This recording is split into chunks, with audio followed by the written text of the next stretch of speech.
मेरे इसके साथ 8 माह से तल्लुकात थे। किस तरह के? जी ऐसे ही दूध दही फिर दूध दही पे आ गए हो? 8 माह से तल्लुकात थे। किस तरह के ताल्लुकात थे? ऐसे और भी घर में साथ में उनको भी दूध वगैरह देता था, इनको भी दूध वगैरह और फिर दूध पे रो रहे हो तुम?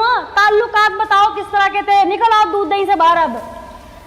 जी ताल्लुकात इसने मुझे नंबर दिया अपना। हाँ। नंबर पे राब्ता होने लगा है। ऐसे ही नंबर पे मेरे पास से कभी पैसे मंगा लेते थे, कभी दूध इतना दूध दे। क्यों पैसे देते थे तुम उसको? जी कहते थे पे मिलेगी महीने बाद दे देंगे। फिर तुम वहीं के वहीं हो? तुम्हारे उसके साथ ताल्लुकात नाजायज नहीं थे? जी वो बाद में जब 1-2 दफ़ा उसने मुझे झूठ बोल के घर बुलाया है, आपको वहाँ एक काम लेके जाना है। तुम लोगों की कॉल पे बात लंबी लंबी होती थी कि नहीं होती थी? जी बात होती थी। मैसेजेस पे होती थी? मैसेज पे जी थोड़ी देर हुई होती थी ना? जी। तुम्हारे उसके दरमियान कोई बहन भाइयों वाला ताल्लुक था? नहीं। नाजायज ताल्लुक था? क्या पूछ रही हूँ मैं? जी मैं भाई किसी का कोई लेंथ नहीं, इसे सिर्फ मैं तुम्हें जो पूछ रही हूँ, तुम्हारा उस मकतूला से नाजायज ताल्लुक था या नहीं? जी जब से मैं इसके साथ फ़ोन पे बात करता था फिर तब के साथ इसके साथ मेरा ताल्लुकात शुरू हुआ है। ताल्लुकात तुम्हारे उसके साथ हद से बढ़ चुके थे? जी ऐसे ही है? जी। कितना अरसा रहे? जी करीबन 3-4 माह रहा। 3-4 माह रहे। जी। इस दौरान तुमने शादी के वादे किए उससे? नहीं जी। उसने तुम्हें शादी का कहा? नहीं जी। नहीं कहा? वो उसने मुझे बाद में। तुमसे उम्र में कितनी बड़ी थी? जी 20 साल। और तुम कितने साल के हो? 23 साल। यानी कि वो तुमसे 20 साल बड़ी थी तो वो 43 की होगी। जी ऐसे ही है? जी। 3 बच्चों की माँ थी, बेवा थी। जी ऐसे ही है? जी। और तुम गैर शादीशुदा थे? जी। उसने मुझे कहा था भी आप मेरे साथ नंबर दे दो, फ़ोन पे रब्ता करेंगे आपके साथ। अच्छा, फिर तुम कब कब उसके घर जाते थे? जी कभी जब फ़ोन करके बुला लेती थी तब जाता। रात के वक्त? नहीं रात को नहीं, दोपहर को ही। बच्चे उसके होते थे घर में? जी बच्चे, बेटा काम पे गया होता था और बच्चे स्कूल गए होते थे। कितनी देर रहते थे उसके घर में? जी ज़्यादा 10-15 मिनट। वो कहती थी कोई आ जाएगा घर में, कोई साथ हम साए, सुबह का टाइम है। कितने अरसे से ताल्लुकात थे? 8 माह से। 8 माह से तुम्हारे उसके साथ नाजायज ताल्लुकात थे? जी। अच्छा, फिर ये सारा कत्ल करने का मंसूबा क्यों रचा? कत्ल करने का ये है कि घर पे बीवी को पता लग गया था। तुम्हारी शादी किस दौरान हुई? शादी करीबन 3 माह पहले हुई थी। तुम्हारी मंगनी पहले से हुई हुई थी? नहीं जी, अचानक शादी हुई? अचानक शादी हुई। फिर शादी जब हुई तुमने इसको बताया कि मैं शादी कर रहा हूँ? जी मैंने उसको बताया। फिर क्या हुआ? जी मैंने बताया कि अब मेरे ससुराल वाले के फ़ोन आते हैं तो आपके साथ भी कॉल करता हूँ। ससुराल वाले पूछते हैं इतनी ज़्यादा मसरूफियत कहाँ रहती है आपकी, किसके साथ बात करते हो? मैंने कहा दोस्त के साथ। इसलिए मैंने इसको कहा कि मैं आपके साथ बात नहीं कर सकता, मेरे ये ससुराल वालों को पता चल जाएगा ऐसे, तो ये ना हो कि मामला ख़राब हो जाए। फिर? मैं आपके साथ अब बात नहीं कर सकता। फिर जी इसने कुछ दिन, मैंने फिर नंबर जी 3 दिन नंबर बंद कर दिया अपना। फिर नंबर बंद करके फिर जब मैं दोबारा आया हूँ शॉप पे आ गया हूँ शादी ख़त्म करके अपनी, तो फिर वहाँ शॉप पे मेरी पे आ गई है, कहती है आपने नंबर क्यों बंद किया है? मैंने कहा मैंने आपको बताया तो है मेरी शादी है, ये ऐसे ऐसे ये मामला है। फ़ोन करते हैं लोग, पूछते हैं, ससुराल पूछते हैं आपका फ़ोन मसरूफियत को जाता है, बहन भाई पूछते हैं। फिर इसलिए मैंने उसे कहा कि अब मैं बात नहीं कर सकता। तुम्हारे इस मामले का तुम्हारे घर में किस किस को पता था? जी सबसे पहले तो बीवी को पता लगा है। बीवी को कैसे पता चला है? जी वो एक दिन अचानक की दुकान बंद करके घर खाना खाने दोपहर को गया था। तो पहले एक दिन तो ऐसा हुआ है कि बीवी ने फ़ोन उठाया है तो उसने आवाज़ सुन के मेरी बीवी बोली, उसने जल्दी से काट दिया है। फिर दूसरी दफ़ा फ़ोन उसने किया है, बीवी के पास खड़ा था, मैंने थोड़ी सी बात की, बीवी आ गई, फिर मैंने काट दी। तीसरी दफ़ा ऐसा हुआ है तो मैं खाना खा रहा था, मुझे नहीं पता, बीवी ने चुप करके फ़ोन उठाया है। तो फ़ोन पे मेरी बीवी ने बात नहीं की, वो बातें कर रही थी, आप फ़ोन क्यों नहीं उठा रहे, बात क्यों नहीं कर रहे, वो सारी बातें मेरी बीवी ने सुन ली थी। और वहाँ से लड़ाई होगी? वहाँ से लड़ाई बीवी रूठ के गई? जी। फिर तुमने इसे कत्ल करने का मंसूबा क्यों बनाया? भाई सिम बदल लेते, फ़ोन का नंबर अपना बंद कर देते, इससे जान छुड़ा लेते, दुकान पे आती तुम मर्द थे, उसे डांट देते बुरी तरह से, एंड तुमने मेरे पैसे देने हैं, तुम झूठ बोल रही हो, कुछ भी कर सकते थे, थाने आ सकते थे।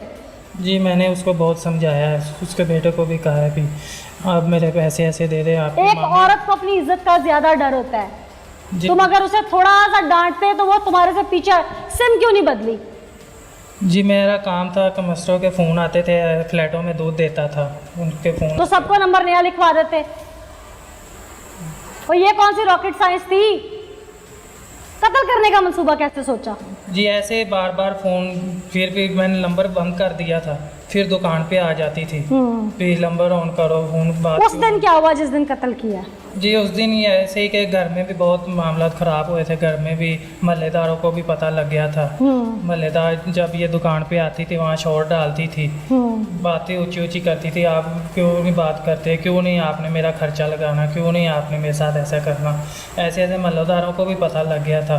तो घर वालों को ऐसे बहुत मामला ख़राब थे, घर वाले भी, बीवी भी वो भी डांटती थी, वाले साहब वो भी डांटते थे, भी आप क्यों बातें करते फिर हैं उस दिन तो फिर तुम्हें गुस्सा आया? जी मुझे गुस्सा आया। दूध मेरा जो वो बेचने वाला रह जाता, सुबह मैंने पेमेंट करनी होती थी, पेमेंट पूरी नहीं थी होती, ये कॉल करती थी मुझे इतना खर्चा दो, मुझे इतना खर्चा लगाओ मेरे साथ, ऐसे ऐसे करो।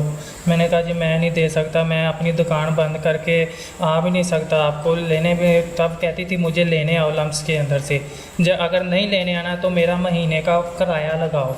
मैंने कहा जी मैं पहले आपको दे सकता था, अब शादी होगी, अब मैं इतना खर्चा आपको कहाँ से दूँ? इसने कहा कि जहाँ से मर्ज़ी दो, मुझे नहीं पता, मुझे इतना 2-3 हज़ार रुपये पहले भी मांगती थी, दे देता था, अब वो ज़्यादा मांग रही थी, कहती 10-15 हज़ार रुपये मेरा खर्चा लगाओ, मैं रिक्शा वाला लगाओ, घर का मेरा खर्चा नहीं पूरा था। मैंने कहा मैं कैसे आपको दूँ, मेरा अपना दुकान। फिर उस दिन कत्ल करने का मंसूबा कैसे बनाया? उस दिन यही, फिर इसने कॉल की है, मैंने फ़ोन बंद कर दिया था।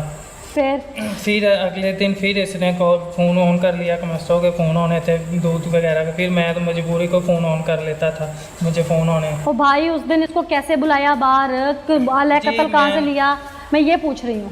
जी फिर मैं दुकान से, घर वालों के भी फ़ोन आते थे, भी आप अभी तक, तो घर वालों ने मुझे जब पता चल गया बीवी को, उन लोगों ने मना किया अभी 10 बजे के बाद आपने दुकान बंद कर देनी है। फिर इसने मुझे कॉल करनी रात को भी, मुझे लेने आओ। मैंने कहा नहीं लेने आ सकते। उस दिन तुम लेने गए? जी उस दिन मैं लेने गया हूँ इसको। कैंची तुम लेके गए थे साथ? जी वो मैं दुकान से ही सारा प्लानिंग बना के गया। प्लान बना के गए थे? किसी से मशवरा किया था? किसी से मशवरा नहीं। फिर कहाँ लेके गए इसको? जी इसको मैंने लम यूनिवर्सिटी से 11 बजे के करीब, 11 बजे मैंने बिठाया है मोटरसाइकिल पे इसको लेके गए। रास्ते में बहस वगैरह हुई है इसी बात की, फिर आप मुझे क्यों नहीं अब लेने आते, क्यों नहीं खर्चा दे रहे। कत्ल का ज़हन तुम पहले बना के गए थे? जी ये मैं घर से जब ऐसे मजबूर हो गए, मैंने दुकान। ठीक है, फिर तुमने कहाँ ले जाके मोटरसाइकिल खड़ी की? जी वहाँ स्कीम थी एक साथ में। क्या क्या कि इसको उतारा मोटरसाइकिल से? कुछ नहीं, वो रास्ते में मुंह मारी, हाथ पाई पीछे से हो रही थी, जब आ रहे थे रास्ते में वहाँ से हाथ पाए मुंह मारी हो रही थी, पैसों की वजह से, इस वजह से, फ़ोन की वजह से, ऐसे ऐसे। फिर रास्ते में एक प्लाट आया है, फिर वहाँ मैंने गाड़ी खड़ी कर ली है, गाड़ी खड़ी करके फिर वहाँ मैंने उसको दिक्का दिया है। दिक्का दे के तो फिर मैंने पहले उसका गला दबाता रहा हूँ, गला दबा। चीखी नहीं? चीखी मैंने मुंह के ऊपर हाथ रखा था, फिर थोड़ा सा चीखी, लेकिन वहाँ फिर खाली प्लाट थे। फिर मैं गला दबाया, गला दबा के बाद में फिर मैंने कैंची का वार कर। कहाँ मारी कैंचियाँ? गले के ऊपर। कितनी मारी? 5-6 मारी। शर्मिंदगी है आपने किए पे? जी बहुत शर्मिंदगी। आज इस शर्मिंदगी के क्या फ़ायदा कि तुम दो ख़ानदान तबाह हो चुके हो, एक उस खातून का और एक तुम्हारा।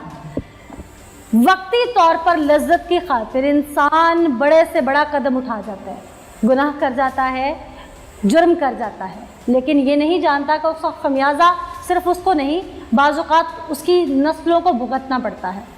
तो मकतूला दुनिया से चली गई, लेकिन मासूम बच्चे बेआस्ता हो गए।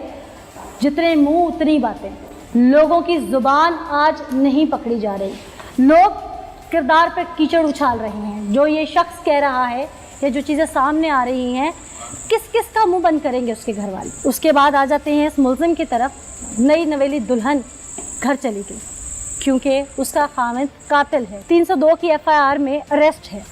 आज ये फांसी चढ़ जाए तो इसके घर वालों पर क्या बीतेगी, ये तो वही जान सकते हैं। खुदारा कुछ भी करने से पहले सोचिए कि हम रिश्तों नातों में बंधे हुए हैं, हमारा इंडिविजुअल किया गया एक्ट हमारे पूरे ख़ानदान को भुगतना पड़ता है। इस मैसेज के साथ मुझे नीला ज़का को इजाज़त दीजिए, फिर हाजिर होंगे अल्लाह ने के बाद।